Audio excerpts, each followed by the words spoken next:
Hi friends, అందరికీ నా హృదయపూర్వక నమస్సుమాంజలిలు. లూయిస్ ఎల్హే గారి మీ జీవితం మీ చేతిల్లో 3వ పార్ట్ 3వ భాగం. పరిమితమైన నమ్మకం. నేను బాగాలేను అన్న అసంతృప్తి ఎక్కడి నుంచి వస్తోంది? నువ్వు మూర్ఖుడివి, దేనికి పనికిరావు అని పదే పదే తమ తల్లిదండ్రులు అంటూ ఉంటే పిల్లలలో ఈ భావన తలెత్తుతుంది. తన విజయం సాధించాలని, అది చూసి తన తండ్రి గర్వపడాలని ఒక అబ్బాయి చెబుతుండేవాడు. కానీ అతడు వరుసగా పరాజయాల పాలవడంతో అతడు అపరాధ భావంతో కృంగిపోయేవాడు, మరి క్రోధంతో ఊగిపోయేవాడు. అతడికి విజయం సాధించడం ఒక చిక్కుముడిగా మారిపోయింది. వాళ్ళ నాన్న అతడికి ఒక ఫైనాన్సింగ్ బిజినెస్ అప్పజెప్పాడు. కానీ వరుసగా అతడు ఓడిపోతున్నాడు. అతడి ఓటమి అలాగే కొనసాగి వాళ్ళ నాన్న ఆ నష్టాల్ని పూడ్చుకునేందుకు చాలా డబ్బు ఖర్చు పెట్టాల్సి వచ్చింది. వాళ్ళ నాన్న కూడా చాలా నష్టపోయాడు. పరిమితమైన నమ్మకం, తనపై తనకు ప్రేమ లేకపోవడం ఎక్కడి నుంచి వస్తుంది? నాన్నను మెప్పించడానికి ప్రయత్నిస్తుండడం వలన. ఒక అమ్మాయి ఎప్పుడూ తన తండ్రితో అభిప్రాయ భేదాలు వస్తుండేవి. వాళ్ళిద్దరూ ఒకరితో ఒకరు వాదులాడుకునేవారు. ఆమె తనను తాను ఒప్పుకుందామనుకునేది, కానీ చివరికి ఆమెకు మిగిలింది విమర్శలు మాత్రమే. ఆ అమ్మాయి చివరికి వాళ్ళ నాన్నలాగా ఉండవలెనని నిర్ణయించుకుంది. ఆమె శరీరం అంతా నొప్పులు వచ్చేవి. ఆమె తండ్రికి కూడా అలాంటి నొప్పులే వచ్చాయి. తన కోపమే ఇలాంటి నొప్పుల్ని తన శరీరంలో సృష్టిస్తున్నదన్న విషయాన్ని ఆమె గ్రహించలేకపోయింది. అలాగే ఆమె తండ్రికి తన కోపం తన శరీరంలో నొప్పుల్ని సృష్టించింది. పరిమితమైన నమ్మకం. జీవితం చాలా భయానకమైనది. ఎక్కడి నుంచి వస్తోంది? భయంకపితుడైన తండ్రి, తల్లి. నా క్లయింట్ ఒక ఆమె ఎప్పుడు చాలా సీరియస్గా, పద్ధతిగా ఉండేది. ఆమె మనసారా నవ్వేందుకు కూడా శంకించేది. ఎందుకంటే అలా నవ్వితే ఏదైనా చెడు జరిగి తర్వాత దుఃఖపడతామని భయపడేది. తన తండ్రి పెంపకంలో నవ్వద్దు, అలా నవ్వితే తర్వాత అంతకంత ఏడవాల్సి వస్తుంది అని ఆమె హెచ్చరింపబడింది. అందుకే ఆమె అలా తయారైంది. పరిమితమైన నమ్మకం. నేను బాగాలేను ఎక్కడి నుంచి వస్తోంది? తల్లిదండ్రులు పూర్తిగా పట్టించుకోకుండా వదిలిపెట్టబడటం వల్ల తలెత్తుతోంది. ఒకతనికి మాట్లాడటమే కష్టమయ్యేది. నిశ్శబ్దమే అతని జీవన విధానమైనది. డ్రగ్స్కు, ఆల్కహాల్కు అలవాటు పడి నేను చాలా చెడిపోయానన్న నిర్ధారణకు వచ్చాడు. నాకు తెలిసింది ఏమిటంటే వాళ్ళమ్మ చిన్నప్పుడే చనిపోయింది. అతడు తన పినతల్లి పెంపకంలో పెరిగాడు. ఆమె అతడితో ఎప్పుడో ఏదైనా పని చెప్పడానికి తప్ప మాట్లాడేది కాదట. కావున అతడు నిశ్శబ్దంగా పెంచబడ్డాడు. అతడు ఒంటరిగానే తింటాడు. కావాలంటే అతడు ఒంటరిగానే ఎన్ని రోజులైనా గడిపేయగలడు. అతడికి ఒక ప్రియురాలు ఉండేది. ఆమె కూడా నిశ్శబ్దంగా ఉండే మనిషి. ఎంతో కాలం నిశ్శబ్దంగానే కలిసి గడిపారు. ఈ మధ్యే అతడి ప్రియురాలు చనిపోయింది. అతడు మళ్ళీ ఒంటరివాడయ్యాడు. మన మనసులోకి ఎక్కింపబడ్డ నెగిటివ్ సందేశాలు. ఇప్పుడు మనమేం చేయాలంటే ఒక పెద్ద పేపర్ షీట్ తీసుకొని మీ తల్లిదండ్రులు మీలో ఏ లోపాలున్నాయని చెప్పారో వ్రాయండి. మీరు విన్నటువంటి అన్ని నెగిటివ్ నమ్మకాలను వ్రాయండి.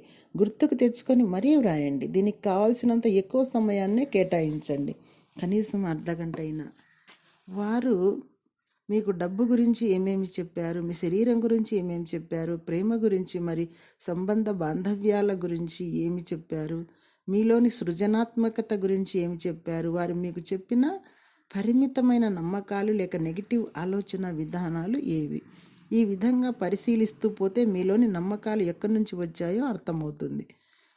ఈ నమ్మకం ఎక్కడి నుంచి వచ్చింది అని మీతో మీరు చాలా ఆశ్చర్యంగా చెప్పుకుంటారు. ఇప్పుడు ఇంకొక పేపర్ తీసుకోండి. ఈ విషయంలోనే ఇంకాస్త లోతుగా వెళ్దాం. మీరు చిన్నతనంలో విన్న నెగిటివ్ నమ్మకాలన్నిటినీ రాయండి. మీ బంధువుల నుండి విన్నవి, మీ టీచర్ల నుండి విన్నవి, మీ స్నేహితుల నుండి విన్నవి, అధికారుల నుండి విన్నవి, మీ మత పెద్దల నుంచి విన్నవి అన్నింటినీ వ్రాయండి. కావలసినంత ఎక్కువ సమయాన్ని తీసుకోండి. అలా వ్రాసేటప్పుడు మీలో మెదులుతున్న భావాలను గమనించండి. మీరిప్పుడు వ్రాసిన 2 పేపర్లలోని విషయాలను మీ చైతన్యంలోంచి తొలగించాలి. ఈ నమ్మకాలే నీవు పరిపూర్ణుడు కావు, నీలో ఏదో లోపం ఉందనే భావాన్ని సృష్టించి నేను బాగాలేను అన్న కొరతను మీలో కలగజేస్తున్నాయి. ఒక 3 ఏళ్ల చిన్న పాపని ఒక గది మధ్యలో కూర్చోబెట్టి నేను కలిసి గట్టిగా కేకలేస్తూ, నువ్వెంత మూర్ఖురాలివి, నువ్వు ఏది సక్రమంగా చేయవు, నువ్వు ఇలా చేయాలి, అలా చేయకూడదు, చూడు నువ్వెంత గందరగోళం చేశావు అని తిడుతూ 2-3 దెబ్బలేస్తే ఆ పిల్ల ఒక మూల కూర్చొని భయంతో కంపించిపోతుంది. లేదా అక్కడ ఉన్న వాటినన్నింటిని ముక్కలు ముక్కలుగా చేస్తుంది. ఇలా చేస్తే ఆ పిల్లలు నిజమైన శక్తి సామర్థ్యాలను ఎప్పటికీ తెలుసుకోలేము.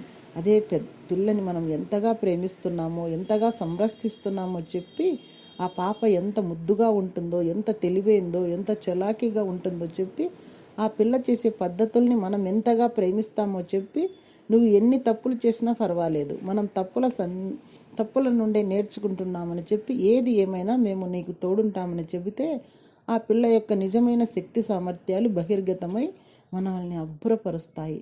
మనందరిలోనూ మన అంతరంగంలో ఒక 3 ఏళ్ల పసిపిల్ల ఉంది. ఎప్పుడూ మనము మనలోని ఆ పసిపిల్లను కేకలేస్తూ గడుపుతాము. మళ్ళీ మనమే ఎందుకు మన జీవితాలు అనుకూలించవని ఆశ్చర్యపోతుంటాము. మిమ్మల్ని నిరంతరము ఎత్తి పొడుస్తూ ఉండే స్నేహితుడు మీకున్నట్టయితే మీరు అతడి చుట్టుప్రక్కలకు వెళ్ళడానికి కూడా ఇష్టపడరు కదా. బహుశా మీ లోపలి పసిపిల్ల పట్ల మీరు అలా ప్రవర్తిస్తున్నారేమో. అందుకే ఆ పసిపిల్ల చాలా విచారంగా ఉంది. ఏదేమైనా ఆ విషయాలు జరిగి చాలా కాలమైంది. ఇప్పుడు మిమ్మల్ని మీరు అలా చూసుకుంటే పరిస్థితి ఇంకా బాధాకరంగా తయారవుతుంది. ఇప్పుడు మీ ముందు మీ బాల్యంలో నేర్పించబడ్డ నెగిటివ్ ఆలోచన విధానాల లిస్ట్ ఉంది. మీలో ఏది లోపముందని చెప్పేందుకు ఈ లిస్ట్ ఎంతవరకు కారణమవుతుందో చూడండి. ఇవి ఒకటేనా? బహుశా అవును అని చిన్ననాటి నమ్మకాలతోనే తక్కిన మన జీవితాన్ని రచించుకుంటాం. మనమంతా చిన్నపిల్లలుగా ఉన్నప్పుడు వారు సత్యాలను చెప్పే విషయాలన్నీ చాలా వినయ విధేయతలతో అంగీకరించాం. కానీ ఇందుకు మన పెద్దలను నిందించడం చాలా సులభం. ఇలా నిందించుకుంటూ పోతే మన తక్కిన జీవితం అంతా బలైపోతాం. ఇలా చేయడం అన్నది మనల్ని ఎక్కడ వేసిన గొంగలి అక్కడే అన్నట్లుగా చేసి జీవితంలో ముందుకు వెళ్ళకుండా చేస్తుంది. Thank you.